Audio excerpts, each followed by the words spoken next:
Assalamualaikum warahmatullahi wabarakatuh.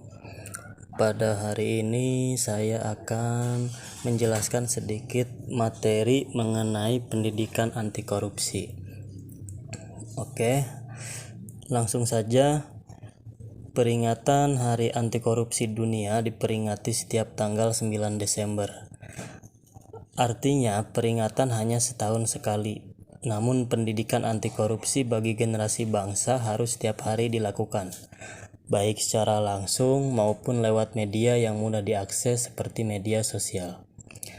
Hal ini sangat perlu mengingat hampir setiap hari kita melihat dan mendengar berita tentang korupsi, baik di media massa maupun elektronik. Anak-anak sampai orang dewasa dapat dengan mudah mengakses berita tersebut. Namun, tanpa disadari, hal itu justru akan menimbulkan dampak negatif kepada anak-anak yang cara berpikirnya masih abstrak, terutama pada degradasi karakter. Anak bangsa sebagai calon penerus dan pemimpin bangsa, jika karakter mereka tidak dibimbing dan diarahkan sejak dini, maka akan mudah terpengaruh oleh lingkungan dan budaya-budaya negatif, seperti budaya korupsi. Kita tengok Undang-Undang Nomor 20 Tahun 2003 mengenai Sistem Pendidikan Nasional Indonesia. Undang-undang ini mengamanatkan pengembangan karakter seperti beriman, bertakwa, berakhlak mulia, kreatif, mandiri, dan menjadi warga negara yang demokratis dan bertanggung jawab. Hal itu menjadikan fungsi dan tujuan yang harus dicapai dalam proses pembelajaran di sekolah. Fenomena korupsi saat ini semakin marak, membudaya, canggih, bahkan mampu melakukan regenerasi dengan lahirnya koruptor-koruptor muda. Hal ini mendesak adanya penanaman jiwa anti korupsi pada anak bangsa melalui pendidikan karakter di sekolah-sekolah. Artinya, ada keinginan kuat agar pendidikan sekolah mampu memberikan kontribusi output siswa didik yang mempunyai integritas tinggi dan mampu menjadi penggiat anti korupsi di tengah masyarakat.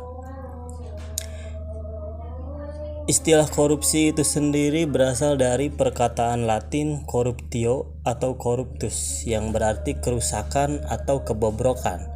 Sementara istilah korupsi di beberapa negara seperti osoku di Jepang artinya kerja kotor, ginmong di Thailand yang berarti makan bangsa, dan tanwu di Cina berarti keserakahan bernoda. Inti makna korupsi adalah kebusukan, keburukan, kebejatan, ketidakjujuran, penyimpangan, mengkhianati kepercayaan, penggelapan, penipuan, penyuapan, dan sebagainya yang mengandung nilai penghinaan dan fitnah. Oke, di sini ada tindakan yang dikategorikan korupsi menurut literatur fikih. Setidaknya ada 6 jenis. Yang pertama adalah gulul atau penggelapan, yang kedua adalah riswah, penyuapan, yang ketiga adalah gasab, perampasan, yang keempat adalah iktilas, pencopetan, yang kelima adalah sirkoh, pencurian, keenam adalah hirabah atau perampokan. Dengan demikian perlu ditanamkan kepada anak bahwa korupsi itu tidak hanya berupa penggelapan uang atau dana suatu kegiatan atau pembangunan, sehingga anak memiliki jiwa anti korupsi yang tertanam dan diaktualisasikan hingga akhir hayat. Jiwa anti korupsi merupakan suatu kesadaran seorang individu di mana ia mengetahui apa itu korupsi, bahayanya, dan ia berusaha untuk menghindari dan juga melawannya. Anak juga tidak terbawa dengan keadaan lingkungan negatif karena telah memiliki suatu jiwa yang mana telah ditanami dengan sikap anti korupsi. Kegiatan menanamkan jiwa anti korupsi dapat dilakukan dengan berbagai cara atau tindakan, di mana cara atau tindakan itu dilakukan secara terus-menerus dan berkelanjutan. Beberapa cara tersebut diantaranya melalui yang pertama itu melalui keteladanan. Memberi contoh tindakan yang berat dilakukan oleh siapapun termasuk oleh guru. Sifat anak adalah suka meniru. Oleh karena itu sebagai guru hendaknya harus selalu memberi contoh yang baik sesuai dengan norma dan aturan yang ada. Kemudian yang kedua, maksud memberi contoh di sini itu bukan sekedar menjelaskan contoh perilaku anti korupsi, tetapi dia sendiri mengamalkan perilaku yang diajarkan kepada anak-anak atau siswa, sehingga dapat dicontoh para siswa. Seperti halnya sikap jujur, tidak berbohong, dan tidak memakan apa yang bukan haknya. Merujuk pada nasihat Bapak Pendidikan Indonesia Ki Hajar Dewantara, sekolah dan guru yang tidak bisa ingarso sung telodo memberikan keteladanan, maka akan menyebabkan siswa nyaru bebaya lan cilaka, mendapatkan bahaya dan celaka di kemudian harinya. Kemudian melalui pembiasaan. Pembiasaan adalah merupakan salah satu cara yang dapat digunakan untuk mendidik siswa. Dengan cara ini diharapkan siswa akan terbiasa melakukan hal-hal yang baik. Contoh untuk menanamkan jiwa anti korupsi ialah dengan jujur, seperti diadakannya kantin kejujuran dalam sekolah. Disitulah siswa dilatih untuk bersikap jujur karena ia yang mengambil jajanan, ia yang membayar, ia yang menghitung, dan ia juga yang mengambil kembalian uang sisa jajan. Sementara bagi siswa yang ketahuan tidak jujur, maka diberikan hukuman yang sesuai agar dapat menimbulkan efek jera terhadap siswa, sehingga siswa tidak mengulangi kesalahannya. Dan selanjutnya itu melalui kurikulum. Cara ketiga ini dapat ditempuh dengan memasukkan konsep karakter anti korupsi pada para siswa melalui kurikulum atau program sekolah. Di sini peran guru sangat penting dan diharapkan melalui kurikulum atau program sekolah dengan kelengkapan silabus dan rencana program pembelajaran. Melalui kurikulum, guru dapat menanamkan jiwa dan karakter anti korupsi agar para siswa menjadi bangsa Indonesia yang tertanam dalam dirinya sifat-sifat anti korupsi. Memahami 9 pilar karakter. Guru dan siswa harus mengetahui 9 pilar karakter yang berasal dari nilai-nilai luhur universal, yaitu karakter cinta Tuhan dan segenap ciptaannya, kemandirian dan tanggung jawab, kejujuran dan amanah, diplomatis, hormat dan santun, dermawan, suka tolong menolong, dan gotong royong atau kerjasama. Kemudian pilar ketujuh, percaya diri dan pekerja keras, kepemimpinan dan keadilan. Kedelapan yaitu baik dan rendah hati, dan pilar kesembilan adalah karakter, toleransi, kedamaian, dan kesatuan. Kesembilan pilar karakter itu diajarkan secara sistematis dalam model pendidikan holistik menggunakan metode knowing the good, feeling loving the good, dan acting the good. Knowing the good bisa mudah diajarkan sebab pengetahuan bersifat kognitif saja.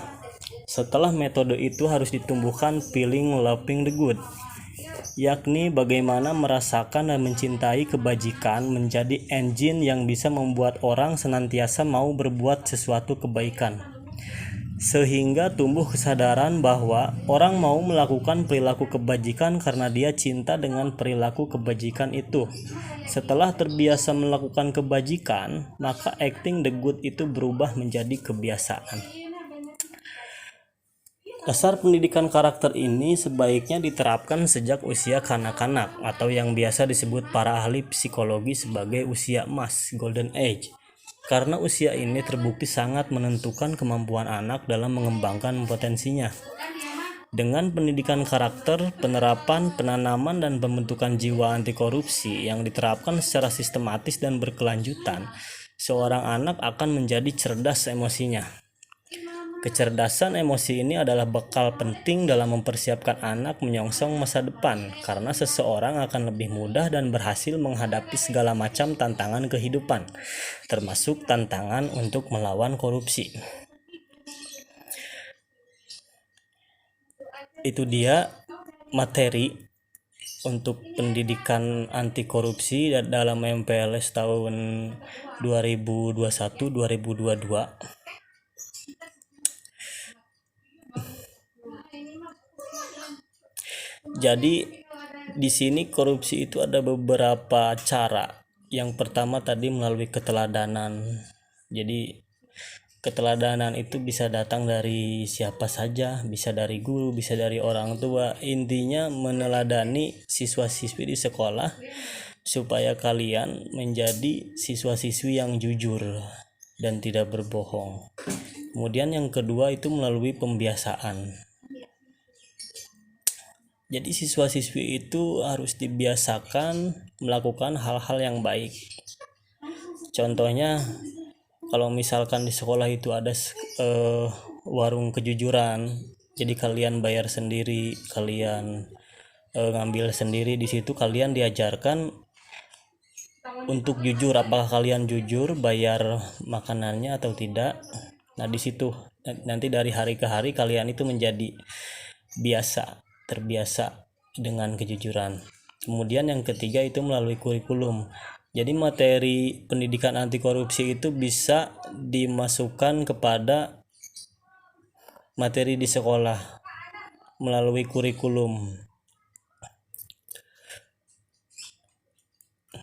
Jadi mudah-mudahan dengan materi yang singkat ini kalian bisa memahami pendidikan anti korupsi, yang intinya adalah kalian harus belajar bertanggung jawab, belajar jujur dan kreatif, inovatif, saling menghargai satu sama lain. Itu saja yang bisa saya sampaikan. Wassalamualaikum warahmatullahi wabarakatuh.